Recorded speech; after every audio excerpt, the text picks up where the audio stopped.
कैसे हैं आप सब। आई होप आप लोग सब ठीक हैं। ये हमारा फाइनल Q&A सेशन रहेगा, चाहे वो टेम्प्ररी हो या परमानेंट, ये तो मैं नहीं कह सकता, और ये क्यों ऐसा है ये मैं आगे आपको बताऊंगा।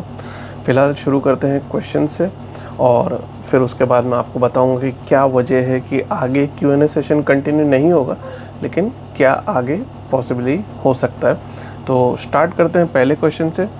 जाकिर शेख भाई ने पूछा है कि मुझे हमेशा दिल्ली में ही क्यों काम पड़ता है। तो दिल्ली कैपिटल है इंडिया का, और बहुत ज़्यादा बिजनेस है, और बहुत सारा मेरा नेटवर्क भी वहाँ से लिंक्ड है, और जान पहचान भी अच्छी है। तो काफ़ी ज़्यादा मुझे दिल्ली में आना जाना पड़ जाता है। कभी ऐसे ही पर्सनल ट्रिप भी हो जाती है, कभी काम से भी रिलेटेड हो जाती है, तो इसके चलते दिल्ली में काम ज़्यादा हो जाता है। नेक्स्ट क्वेश्चन है एडवेंचर वाइब्स का, फर्स्ट एसी में कूप कैसे बुक कर सकते हैं। मेरे फर्स्ट एसी की जो जर्नी थी मुंबई तेजस राजधानी एक्सप्रेस में नई दिल्ली से, उस पर इन्होंने क्वेश्चन पूछा है। तो कूप बुक करने का एक ही सिंपल रूल है, आप सबसे जल्दी बुक कर लें, क्योंकि फ़र्स्ट एसी में आपको डायरेक्ट सीट अलॉट नहीं होती, और वो first come first serve basis पे रहता है। तो अगर आप सबसे पहले बुक किए हैं, आपने अपना प्रेफरेंस कूप रखा है, तो बहुत हाई चांसेस है आपको कूप ही मिलेगा। लेकिन एल्गोरिदम ये भी चेक करता है ओवरऑल जो बुकिंग्स है वो किस तरह से। अब पॉसिबल ये भी हो सकता है कि शुरू में अगर 3-4 लोग सिंगल हैं और सभी लोग कूप डाल दें, तो वो 4-5 जो भी बर्ड्स अलर्टेड हैं कूप में, वो उन्हीं लोगों को दे दे। लेकिन ये भी पॉसिबल है कि 2 लोग हैं, 4 लोग हैं, तो वो एल्गोरिदम बहुत ही अच्छे तरह से डिवाइस्ड है, लेकिन preference first come first serve basis पे है, और आपने क्या चूज़ किया उसके बेसिस पे। अगर आप लोअर डाल देंगे, कूप नहीं डालेंगे, तब फिर वो लोअर बर्थ को प्रेफरेंस देगा, और वो कूप कैबिन किसी में भी दे सकता है। तो अगर आपको कूप चाहिए, बेस्ट चीज़ है कि आप सबसे फास्ट बुक कर लें, और आप अपना चॉइस कूप ही रखें।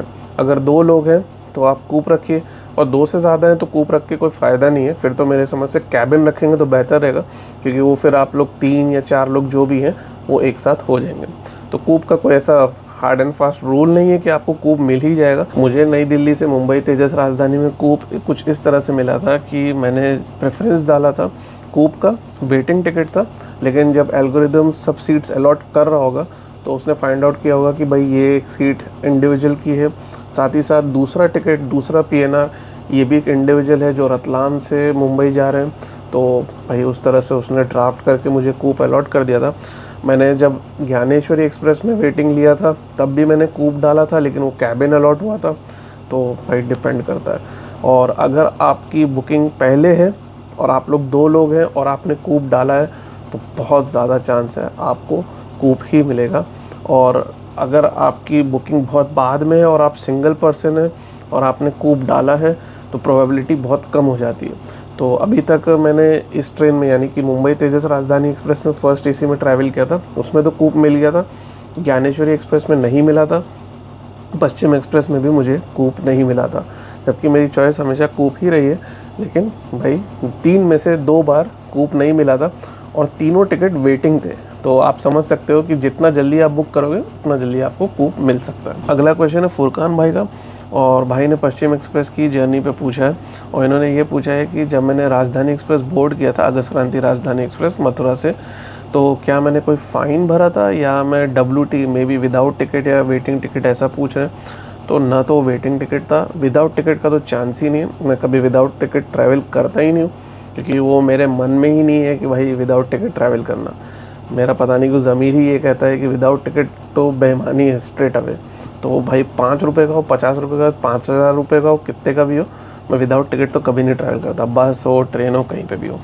और वेटिंग टिकट नहीं था, क्योंकि ऑनलाइन बुक करना था, तो वेटिंग टिकट तो ऐसे ही भी वॉइड हो जाता है। और बहुत इंटरेस्टिंग बात थी कि मथुरा पे ट्रेन आने वाली थी और फिर भी सीट खाली थी। एक्चुअली मथुरा से डिपार्चर अभी आधा घंटा बाकी था, तब मैंने करीबन शायद बुक किया था, जितना अंदाज़न मैं आपको बता सकता हूँ।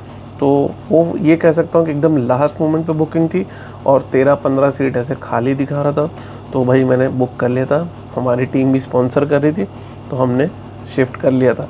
वरना भाई फ़ाइन भर के तो कोई फ़ायदा ही नहीं, ऐसे ही भी फर्स्ट एसी में ट्रैवल कर रहे थे, और विदाउट टिकट और वेटिंग टिकट का तो कोई चांस ही नहीं था, स्पेशली जो सिचुएशन में मैंने टिकट लिया था। नेक्स्ट क्वेश्चन है स्नूप पूना का। भाई ने पूछा था कि अहमदाबाद से मुंबई सेंट्रल की तरफ की जो ट्रेन्स थी पश्चिम एक्सप्रेस की जर्नी के दरमियान जो मैंने दिखाया था, वो सब ट्रेन्स उस दिन क्यों लेट थी।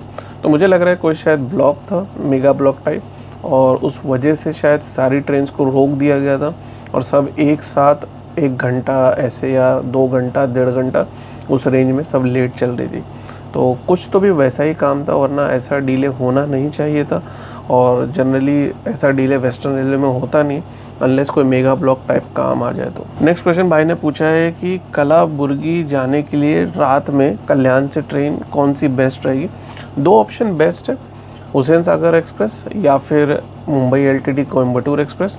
और भाई ने पूछा है साथ में कि कौन सी बेस्ट कंफर्ट के हिसाब से रहेगी। तो कंफर्ट तो सेम ही रहेगा, लेकिन मैं एक चीज़ आपको ज़रूर कह सकता हूँ, Mumbai LTT Coimbatore express monsoon time में या सम टाइम्स ज़्यादा डिले या रीस्केड्यूल हो जाती है। इन केस अगर वो जब कोयम्बटूर से मुंबई आती है अगर वो लेट हो जाती है तो ये चीज़ मैंने पास्ट में देखा है, लेकिन ये चीज़ हुसैन सागर एक्सप्रेस के साथ नहीं होती, बहुत रेयर सिनारियो में होता है। तो वो एक फैक्टर अगर आप कंसिडर कर रहे हैं तो आप हुसैन सागर में बुक कर लीजिए, वो ज़्यादा बेहतर पड़ेगी। और भाई का एक और एक क्वेश्चन है कि कलाबुर्गी से बेस्ट ट्रेन कौन सी रहेगी, हुसैन सागर एक्सप्रेस बेस्ट रहेगी, कोयम्बटूर एक्सप्रेस या कोई और ट्रेन। तो कोयम्बटूर एलटीटी एक्सप्रेस तो मैं नहीं रिकमेंड करूँगा, क्योंकि मैं एक बार जर्नी किया था तो बेंगलुरु पे लेट थी। भले नेक्स्ट मॉर्निंग वो सही टाइम पे हो गई थी, लेकिन वो आपको कलाबुर्गी पे बहुत ज़्यादा ऑड टाइम पड़ेगा, क्योंकि अर्ली मॉर्निंग वो सोलापुर पहुंचती है। तो आप समझ सकते हो कि कलाबुर्गी तो उससे भी पहले आता है। लेकिन हुसैन सागर एक्सप्रेस अगर आप पकड़ेंगे तो बेहतर रहेगी। उसमें आप शाम की तरफ बोर्ड करिए, खाना वाना खाइए और सो जाइए, अर्ली मॉर्निंग आप मुंबई पहुंच जाएंगे। तो वो एक बढ़िया ऑप्शन है। एक ऑप्शन भी मैं सजेस्ट कर सकता हूँ, अगर आपको थोड़ा लेट नाइट बैठना हो ट्रेन में तो चेन्नई मुंबई CSMT एक्सप्रेस, उसमें भी आप बोर्ड कर सकते हो और वो भी अच्छा ऑप्शन है। अगर आपको उसमें टिकट मिले तो वो भी ट्रेन एक बढ़िया ऑप्शन है अगर आपको कलाबुर्गी से मुंबई आना हो। और फाइनली एक और क्वेश्चन भी भाई ने पूछा था, मुंबई सोलापुर वंदे भारत एक्सप्रेस में अगर बोर्ड करते हैं और अगर वो मुंबई से पुणे आते हैं तो उन्हें खाने में क्या मिलेगा, टी लंच डिनर क्या क्या मिल सकता है। तो लंच का तो कोई सवाल ही नहीं उठता, क्योंकि ट्रेन 4 बजे शुरू होती है मुंबई से, तो लंच तो मिलता ही नहीं उस ट्रेन में। जो इवनिंग स्नैक्स है वो आपको डेफिनेटली मिलेगा। अगर आप पुणे से आगे जाएंगे तो आपको डिनर मिलेगा। अगर आप पुणे पे डीबोर्ड करते हैं यानी कि उतर जाते हैं तो आपको डिनर यानी कि रात का खाना नहीं मिलेगा। नेक्स्ट क्वेश्चन मिस्टर परफेक्ट का है और भाई ने पूछा है कि मेरी राय क्या है इस बारे में कि आजकल रेलवे सभी ट्रेन्स को सिमिलर कलर दे रही है, जैसे कि अमृत भारत एक्सप्रेस का ही कलर वंदे भारत एक्सप्रेस को भी आया और फिर फ्रेट के एक लोकोमोटिव को भी सेम ही कलर दिया गया है। और क्यों नहीं सबको थोड़ा डिफ्रेंशिएट किया जाता कलर के मामले में। और साथ ही साथ उनका एक और क्वेश्चन है कि अमृत भारत 2.0 जो आने वाली है उसका interior Vande Bharat sleeper class train जो है उसके साथ सेम है, तो क्या ये फेयर है कि नॉर्मल क्लास और प्रीमियम सर्विस दोनों सेम टाइप रहें। तो रेलवे इस बारे में कुछ क्यों नहीं सोचता और करता। तो सबसे पहला क्वेश्चन जो इनका कलर का है उसके बारे में मेरी राय ये है कि कलर डिफरेंट रहे तो बेहतर रहता है। अब मैं आपको एक स्मॉल सा एग्जांपल देता हूँ। अगर आप नई दिल्ली स्टेशन पे फुट ओवर ब्रिज पे रहेंगे और सभी ट्रेन एक ही कलर की नज़र आएगी, चाहे वो LHB ट्रेन ही क्यों ना रहे, तो आपको एक कन्फ्यूजन हो सकता है कि भाई हमारी ट्रेन कहाँ पे। अगर आपकी ट्रेन का ग्रीन कलर है, ऑरेंज कलर है, येलो कलर है, ब्लू कलर है, रेड कलर है और वो कलर उसी स्पेसिफिक कैटेगरी की ट्रेन के लिए है, तो आप इजीली डिस्टिंग्विश कर सकते हैं कि भाई हाँ ये राजधानी है, वो गरीब रथ एक्सप्रेस है, वो वंदे भारत है, वो तेजस एक्सप्रेस है। तो आप फट से वहाँ पे पहुँच सकते हो, इवन अगर आपको प्लेटफॉर्म ना पता हो तो। मैं ये नहीं कहता कि आप बिना प्लेटफॉर्म पता कि पहुँच जाइए, लेकिन एक अंदाज़ अच्छा मिल सकता है। तो ये बात तो सही है कि कलर डिफरेंट रहे तो अच्छा रहता है। ख़ास तौर से राजधानी का एक अलग कलर है, वंदे भारत एक्सप्रेस का एक अलग कलर है, अमृत भारत एक्सप्रेस अगर आगे और ज़्यादा आने वाली है तो उनका एक डेडिकेटेड कलर है, गरीब रथ एक्सप्रेस का एक अलग कलर है। जैसे गरीब रथ एक्सप्रेस पहले ग्रीन थी, फिर जब उसको 3AC इकोनॉमी के कोचेज़ मिले तो वो पूरा LHB कोचेज़ ही थे, तो वो तो एक अच्छा स्टेप था, लेकिन उसको ग्रीन कलर नहीं था शुरू में, तो काफ़ी लोगों को उसमें कन्फ्यूजन भी हुई थी। तो कलर डिफरेंट एक हेल्पफुल फीचर है, ये कह सकते हैं कि पैसेंजर्स को ईज़िली आइडेंटिफाई करने को, क्योंकि वो एक तरीके से ब्रांड बन जाता है। पुराने टाइम की अगर आपने राजधानी एक्सप्रेस देखी हो तो आपको याद होगा रेड और येलो कलर का कॉम्बिनेशन रहता था और दूर से ही लोगों को पता चल जाता था वो राजधानी है। तो उसी तरह से मेरे समझ से अगर कलर का एक पैटर्न रखा जाए, सुपर फास्ट कैटेगरी की ट्रेन को पुराना ही ब्लू कलर दे दिया जाए तो भी बहुत बढ़िया रहेगा। और उसी तरह से मेल एक्सप्रेस ट्रेन को रेड रहने दें, और वंदे भारत एक्सप्रेस को अगर वाइट रखें तो भी ठीक है, अमृत भारत एक्सप्रेस को ऑरेंज कर दें। तो इसी तरह से कुछ पैटर्न रहे तो वो बहुत आसानी होगी, क्योंकि हमारे देश में बहुत सारी ट्रेन है, सब कैटेगरी ऑफ ट्रेन चलती हैं, और बड़े मेजर स्टेशंस पे तो बहुत ही ज़्यादा ट्रेन्स का आना जाना होता है, डिफरेंट कैटेगरीज़ की ट्रेन आती है। तो एक हेल्पफुल फीचर है।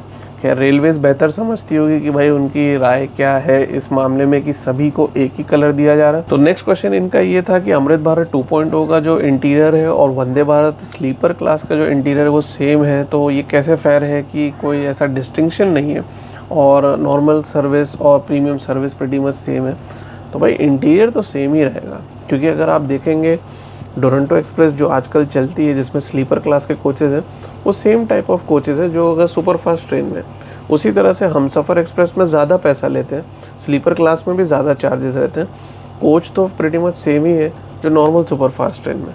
फ़र्क आता है प्रायोरिटी पे, फ़र्क आता है टाइम टेबल पे, और अगर आप डोरंटो एक्सप्रेस को कंपेयर करेंगे तो उसमें कैटरिंग भी मिलती है। तो जब मेरे समझ से वंदे भारत एक्सप्रेस इंट्रोड्यूस होगी जिसमें फर्स्ट AC, 2 AC, 3 AC और स्लीपर क्लास भी रहेगा, तो काइंड ऑफ उसी तरह से वर्क करेगी जैसे कि डोरंटो एक्सप्रेस है, लेकिन उसकी स्पीड बेहतर हो सकती है, उसका खान पान अलग हो सकता है, और ओवरऑल उसका टाइम टेबल प्रायोरिटी अलग हो सकती है। लेकिन अब ये सब कब होगा, कहाँ पे इंट्रोड्यूस होगी और कैसे इंट्रोड्यूस होगी और कैसा फ़र्क रहता है, ये तो वक्त ही बताएगा। हमसफ़र एक्सप्रेस आई थी, कहा जा रहा था कि उसमें बहुत सारे फीचर्स रहेंगे, इनिशियली थे भी, लेकिन बाद में आज आप कोई भी हमसफ़र एक्सप्रेस में ट्रैवल करेंगे तो आपको बस यही लगेगा कि आप 3 AC में ट्रैवल कर रहे हैं। तो कोच के मामले में तो दोनों का इंटीरियर सेम ही रहेगा और मुझे नहीं लगता उसमें कोई फ़र्क होगा, क्योंकि आज भी डोरंटो जैसे प्रीमियम ट्रेन का जो स्लीपर क्लास है वो सेम है जैसे कि स्लीपर क्लास कोई सुपर फास्ट ट्रेन का। लेकिन सर्विस में चेंज हो जाता है, प्रायोरिटी में चेंज हो जाता है। डेफिनेटली जब वंदे भारत स्लीपर क्लास या AC या पूरी वो जो ट्रेन रहेगी जो इंट्रोड्यूस होगी तो उसकी प्रायोरिटी डिफरेंट है कि अमृत भारत 2.0 वाली जो ट्रेन रहेगी उससे। अभी भी आप देख सकते हैं जो अमृत भारत की ट्रेन है, चाहे वो दरभंगा वाली हो या मालदा टाउन वाली हो, उनकी एवरेज स्पीड कोई बहुत ज़्यादा नहीं, जबकि वो पुश पुल टेक्नोलॉजी पे है और उनमें नए कोचेज़ डाले गए थे। लेकिन टाइम टेबल जो डिफरेंट जोन्स है उन्होंने इस तरह से इंट्रोड्यूस किया कि भाई वो सुपर फास्ट ट्रेन तो है ही नहीं शायद। तो अब कैसा इंट्रोडक्शन होता है रेलवे का वो तो आगे वक्त ही बताएगा। इंटीरियर वो सब कोचेज़ का तो प्रीटी मच सेम ही होगा, क्योंकि वो एक लॉट के हिसाब से बनता है, और वो एक टेक्नोलॉजी किस तरह से इंट्रोड्यूस होती है वंदे भारत की वो तो आने वाला वक्त ही बताएगा। तो आई होप मेरी राय जो है वो फेयर इनफ लगी हो। अगर फिर भी कोई ओपिनियन है तो आप ज़रूर कमेंट सेक्शन से पूछ लीजिएगा, मैं उसका रिप्लाई आपको कर दूंगा। नेक्स्ट क्वेश्चन है अब्बास पाशा का। हुसैन सागर एक्सप्रेस जब मुंबई से हैदराबाद आती है तो उसमें बैंकर्स कहाँ पे अटैच होते हैं? तो करजत पे अटैच होते हैं और वो लोनावला पे निकाल दिए जाते हैं। और कोई भी ट्रेन मुंबई से पुणे की तरफ जाती है, वंदे भारत एक्सप्रेस को छोड़ के सभी ट्रेन में करजत पे बैंकर्स अटैच होंगे और लोनावला पे डिटैच होते हैं। अगला क्वेश्चन है दिनेश राठौड़ भाई का। इन्होंने पूछा है मुंबई अहमदाबाद वंदे भारत एक्सप्रेस की वीडियो पे कि वीडियो क्यों लंबा करें। तो वीडियो मैंने लंबा नहीं किया भाई, जो मुझे पसंद आया, जो मैंने एक्सपीरियंस था वो शेयर किया है। वीडियो तो अगर मैं चाहता और जो मैंने कैप्चर किया था वो अगर आपको दिखाता तो आपको 2 घंटे की पिक्चर मिल जाती, लेकिन मैंने बहुत सारी चीज़ें हटा दी है और जो मुझे बेस्ट लगा वही मैंने आपके साथ शेयर किए। अगर आपको लगे कि वीडियो बहुत ज़्यादा लंबा है, 2x पे देख लीजिए, 4x पे देख लीजिए, थोड़ा सा आपको बुलेट ट्रेन वाली फीलिंग भी आ जाएगी और वीडियो भी आपको उतना लंबा शायद नहीं लगेगा।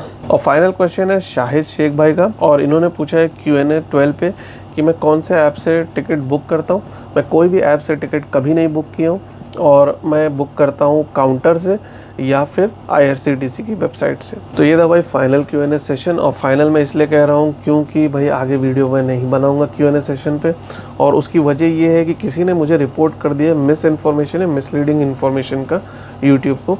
तो अब वो पूरा एक प्रोसेस से जाएगा और मुझे एक्सप्लेनेशन देना है तो मैंने दे दिया है, लेकिन अब वो पूरा रिव्यू होगा और वीडियो फिर गो थ्रू होगा और फिर वो एक लंबे वक्त के बाद यानी कि आई थिंक 90 डेज़ के बाद वो स्ट्राइक हटेगी।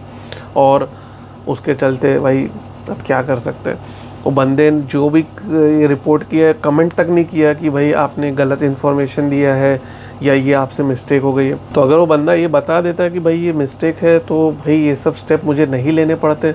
और आप लोग अगर मुझे बताते हैं कि भाई मेरी ये जगह पे ये मिस्टेक हो गई है, तो मुझे बहुत अच्छा लगता है, क्योंकि भाई मैं भी इंसान हूँ, गलती हो सकती है। मेरा मकसद हमेशा यही रहा है, सही इन्फॉर्मेशन पास करना और सही इन्फॉर्मेशन सभी के साथ शेयर करना, सॉल्यूशन अच्छे देना और ऑल्टरनेट ऑप्शंस बताना, और आप वो चीज़ कर सकें जो मैं जर्नी में करता हूँ, जिससे कि आप पीसफुली ट्रैवल कर सकें, अच्छे से ट्रैवल कर सके, कंफर्ट के साथ ट्रैवल कर सके, और कहाँ पे आपको बचना चाहिए और क्या चीज़ का ध्यान रखना चाहिए वो मैं आपके साथ शेयर करता हूँ। साथ ही साथ इन्फॉर्मेशन रहती है।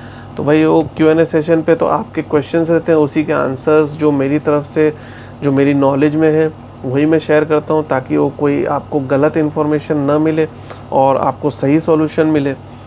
क्यों रिपोर्ट किया मैं नहीं जानता, लेकिन उसका एक दूसरा इफेक्ट ये है कि अब मुझे Q&A सेशन बनाने पे रोकना पड़ेगा, क्योंकि मैं दूसरी स्ट्राइक अफोर्ड नहीं कर सकता, क्योंकि फिर पूरे प्रोसीजर से जाएगा। तो अब मैं आपके कमेंट्स का आंसर कमेंट के ही थ्रू दे दूंगा, जो कि मैं पहले भी करता था। Q&A सेशन के जब वीडियोस बना भी रहा था, तब भी मैं जवाब तो आप लोगों को दे ही देता था। लेकिन अब सिर्फ वही वीडियो आएंगे जो जर्नी के रहेंगे, और आपके सवाल और जवाब, question and answers direct comment के ही थ्रू रहेंगे।